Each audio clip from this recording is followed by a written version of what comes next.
Greetings, fellow action figure connoisseurs, and welcome to another episode of Digital Caveman Presents Marvel Monday. I, as always, am your host, the Digital Caveman, and today I will be presenting you with the Marvel Legends series X-Men 97 Storm. Let's get into it!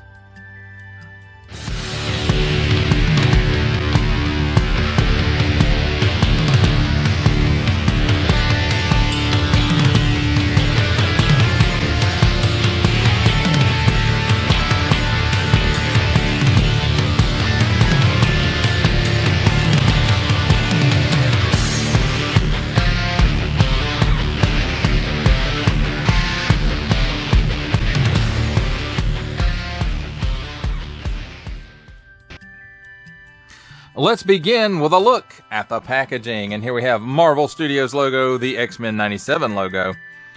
The artwork for this series, which is the Wave 1 figures of Magneto, Wolverine, Storm, Gambit, Bishop, and Rogue. Some nice artwork of Storm. It says Storm right there. 4 and up, warning, don't stick things in your pie hole that do not belong there.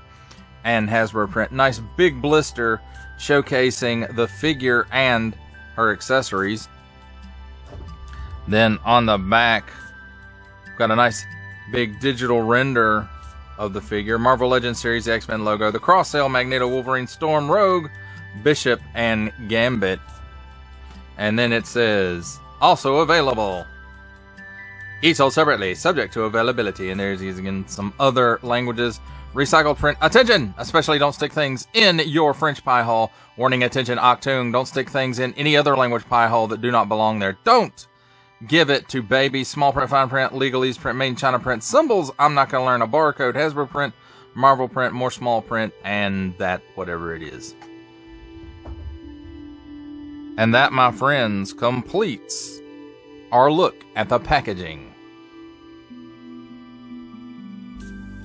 Let's take a look at the figure and her accessories. And first up, we have handy dandy tweezers here, so we can take a look at her accessories, which is an extra set of hands. And here is one of them. It's a fist. Nothing we have not seen before in the line.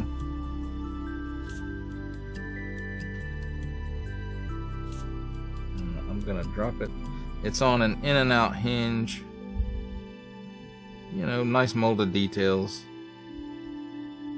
A little bit of, you know, like the sprues or whatever. Not really sprues, but where it comes out of the mold. A little bit of issue there, but on an in and out hinge. And the other one is a splayed out, like, power effect type hand. And again, nice molded details. Nothing we haven't seen before in the Marvel Legends line. On an in and out hinge.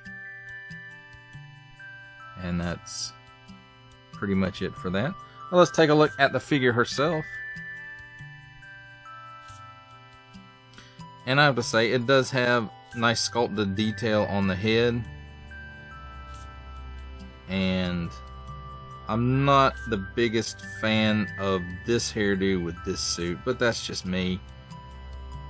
I guess I kind of understand why they went that route with the animation, but...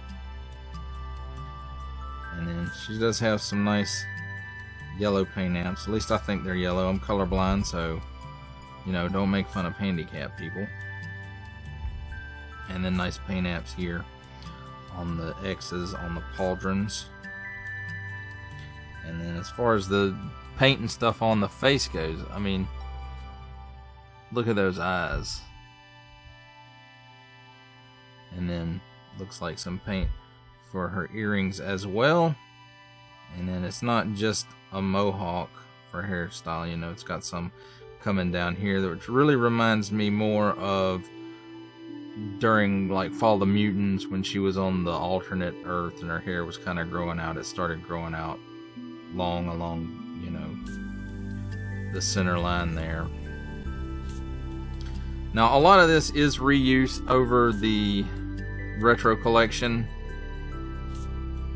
Marvel Legends Storm. Like, the shoulder pads are reused, the cape is reused, and in fact I think it's pretty much the same material, and the torso is reused, and the forearms and hands are reused as well.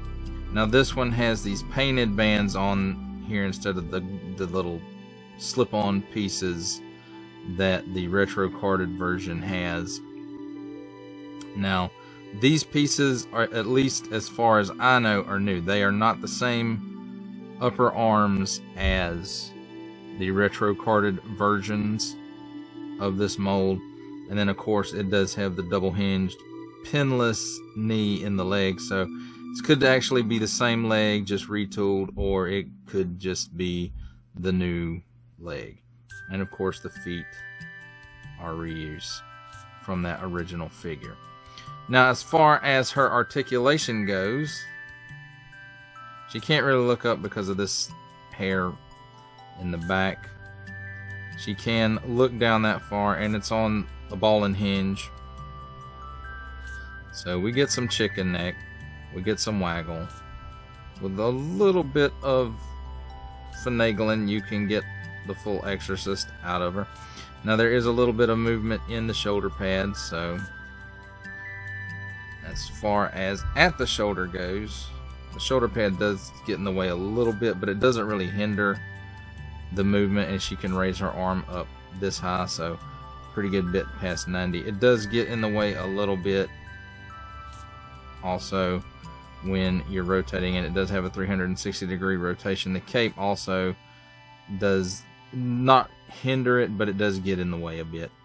Single hinge and swivel at the elbow, swivels around 360 degrees and gives you slightly better than 90 degrees worth of bend at the wrist. In and out hinge, 360 degree rotation, and same on the other side. These are in fact the opposites of the extra hands in the package. Cut right here where the chest and the abdomen meet, so she's got all kinds of hula going on there.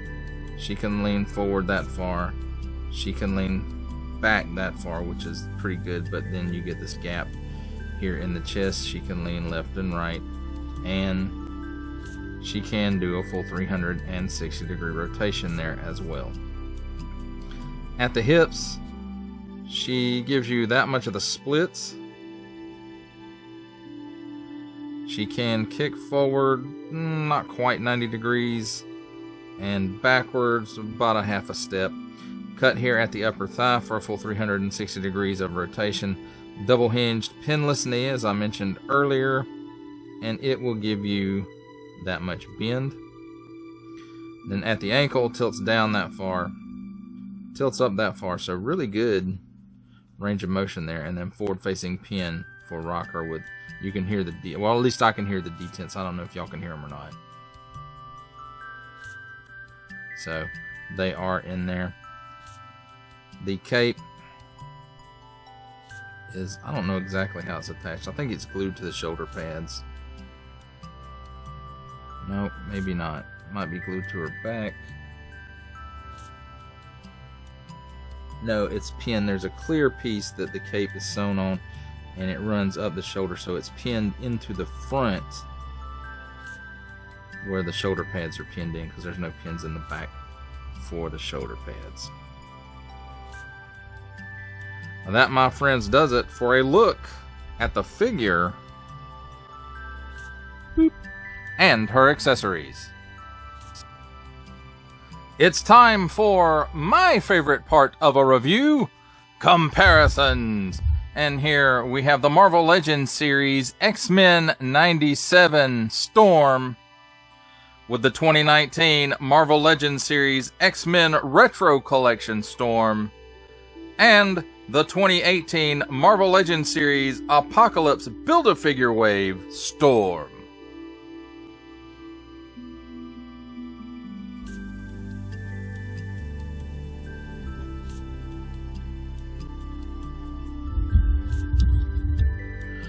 For our final set of comparisons, here we have the Marvel Legends series X-Men 97 Storm, with our final Marvel Legends series comparison making his cameo appearance, Stan the Man Lee, From the G.I. Joe Classified series, the Hasbro Pulse exclusive Regal variant Cobra Commander. From Star Wars The Black Series, the Archive Edition 501st Legion Clone Trooper. And for a 7-inch scale comparison, from the Masters of the Universe Masterverse line, the 40th Anniversary He-Man. For final thoughts on the Marvel Legends series, X-Men 97 Storm, I have to say, overall, I like this figure. There are some slight changes from the retro card release.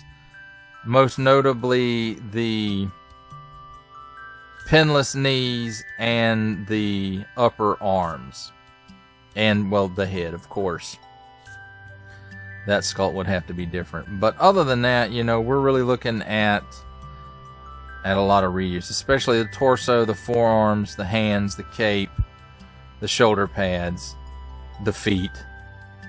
Now, the legs themselves might be the Black Widow, Beyond Earth's Mightiest Black Widow legs, or it could just be slight resculpts of the previous figures to include the pinless joints. But I'm willing to bet it's probably Black Widow's legs. But on this it works. And, you know, I'm glad to see. I really would have liked to have seen double hinged pinless elbows to go along with this figure too. But for female figures, that seems to be slow in coming to be across the board for all of them. Now, I have to say, I like this head sculpt, but I don't like it on with this costume. This really reminds me more of the Fall of the Mutants, where she was in an alternate reality or alternate Earth with Forge due to the adversary, and her hair started growing out, and where it really started growing out first was in the back there at the end of the mohawk. It started getting long there, and then eventually, you know, it all grew back out. And, you know, I understand that was an artistic choice that they chose to make with the animation, to go ahead and give her the mohawk, although it really didn't make sense to me that as she started the show with the mohawk, it was really a thing that she took on to represent her changes, at least in the comic story. When she lost her powers, you know, that was something she decided to do to reflect her new non-powered status, was to give herself a mohawk and start carrying knives and dressing in leather. And, you know, that's how she got the nickname Punk Rock Storm. I guess Punk Rock Storm is what I said. I kind of, my voice gave out a little bit on that, but, or even Punk Storm or Mohawk Storm. But, you know, I don't personally, again, this is my opinion and your mileage may vary, I don't think the Mohawk look really works with this uniform. And I don't know if it was like a cost-saving feature for, you know, in the animations, but really I can't see how that is, because she, you know, looks different toward the end of the show, or at least the second half of the show. So I don't know what the point was of making her like this, other than just to make her different. And I think I would have liked that, you know, they gave her the mohawk once she lost her powers, rather than the show starts and she has the mohawk. So I'm not sure what they were actually thinking there creatively. But is it a bad head? No, not at all. And I will say this, I did think about swapping the heads from the retro release Storm onto this one, but there's two issues with that. Number one, I really like the animation, and so I want, not the animation itself, I like this series of X-Men 97, and so I want representations of those figures, of those characters in figure form. And the second issue is the skin tone on this one is a bit darker than the retro release. So without just a slight bit of paint they won't match up too good. But really all you have to worry about on this one is the neck. So the neck and hands wouldn't match the head if I swapped it out. So I guess I'll just keep them like they are, especially since I have a soft spot for X-Men 97 now. Well, that does it for the review. I hope that you enjoyed it. I enjoyed making it. Only support from viewers like you make this programming possible. Each view does count, and I do appreciate each and every single view that I receive. Thank you, and thank you so very, very much for supporting this channel through viewing. If you are interested in supporting my channel further, I am now offering memberships at various tiers. Click the join button on my YouTube page or check this video's description for the link and see if any membership offers are right for you, but only if you are in a position to do so. Comment below, like, share, subscribe. If you would like to see more content or just help the channel grow, or both, that's even better.